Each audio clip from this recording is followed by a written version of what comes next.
Hey guys, welcome back to another episode of Road to 1000 Elo. Um, just a quick one for you today because I learned something. Since I got to like 800, people have been playing the fried liver against me quite often, and I've been, getting by, but I've been struggling. So then last night I found a video because I just kind of went looking like, what does a guy even do about that? And I'm not that interested in learning like a big, huge defense, but this one was really simple, which I thought was interesting. And in the very next game, the guy played a fried liver against me, and I smashed him. And it's super easy. I'm gonna leave the link of that chess video in the description below. But I just want to show you this super quick, and we'll have it done. But the game was over like really quick. So do this. Okay, and so here, right, I've been getting in trouble playing this because he comes in and now they got this thing. And what this fried liver defense is like, man, do it anyway because we've got something even better. So he comes in and then you just push the pawn. And like the way he explains it is so simple to follow. Like the logic just makes sense. It's not hard at all to remember what to do because it just makes sense. Like I said, I'm not interested in learning, trying to memorize a big long line. Like this is just so easy. So I figured any of you guys that are around this rating, maybe struggling with the fried liver getting played against you, this is the one. Anyways, you push the pawn, let him take. Okay, your pawn or your knight is under fire. It is temporary blocking his attack here on f7. So you actually move your knight up. It looks like you're just kind of getting out of the way, but you are putting pressure here.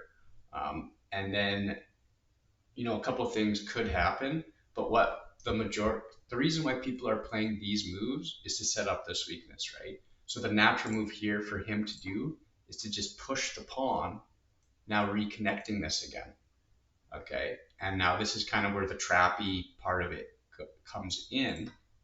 You just take the pawn and notice that there's a fork with this, and he's thinking, oh my gosh, I come in, take, and I'm forking your rook in your queen. Like this is toast, isn't it?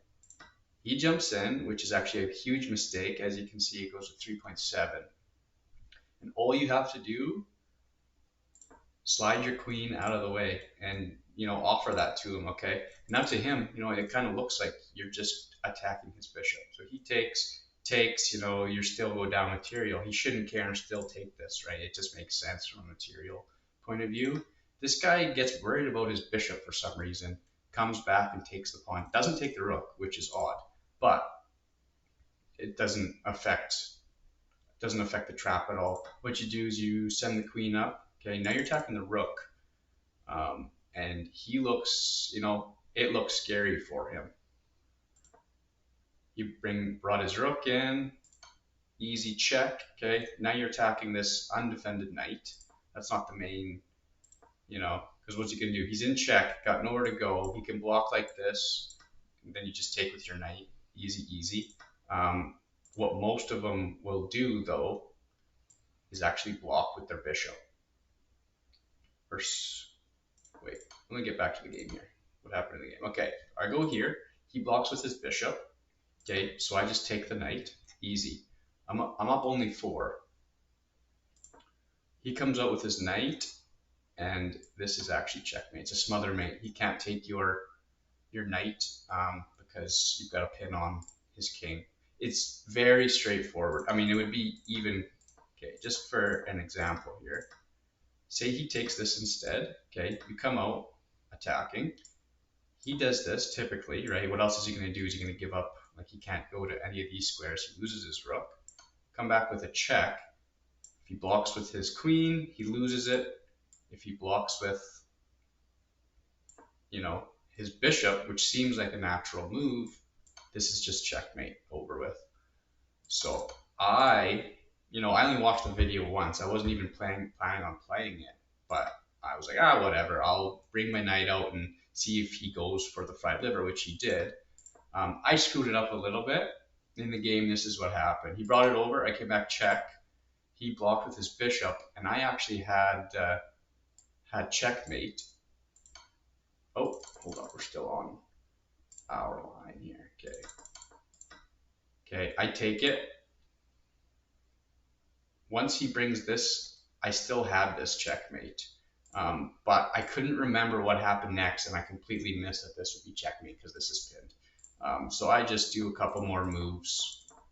He blunders that, and then he resigns pretty much. I'm up, 9 points at this point. So yeah, I just thought that was a really simple way to absolutely destroy the fried liver. I'll just show you again here one more time without all the jumping around. Okay, see, look, he's setting up the fried liver here.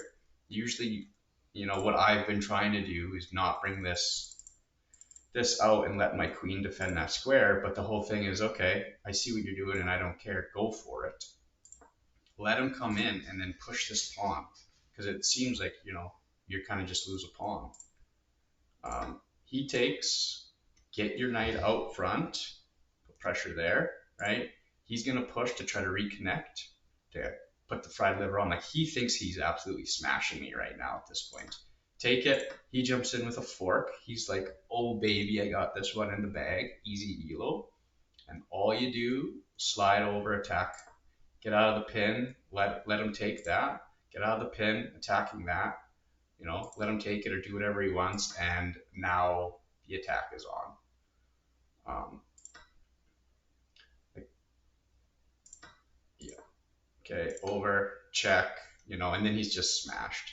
Typically this, it's just strange that he put his knight back to defend this when he could have won here. So typically this knight is here, and then it's, straightforward from there. He jumps back, and, if the knight's not there, then this is smother mate. So yeah, I just thought that was a really, really easy way to beat the fried liver, and that's what I'll be trying to do from now on against it. I'm sure it's not always going to be this easy, but I just thought that was interesting. Maybe you guys could use it if you too are struggling against the fried liver. So just want to make a quick video there and show you what happened, and hope it helps some of you guys. So yeah, leave a like if you thought that was helpful. Comment, tell me, if you guys have been struggling with the fried liver, or if, you think this will help you, and subscribe if you want to see more, and we'll catch you in the next one. Thanks.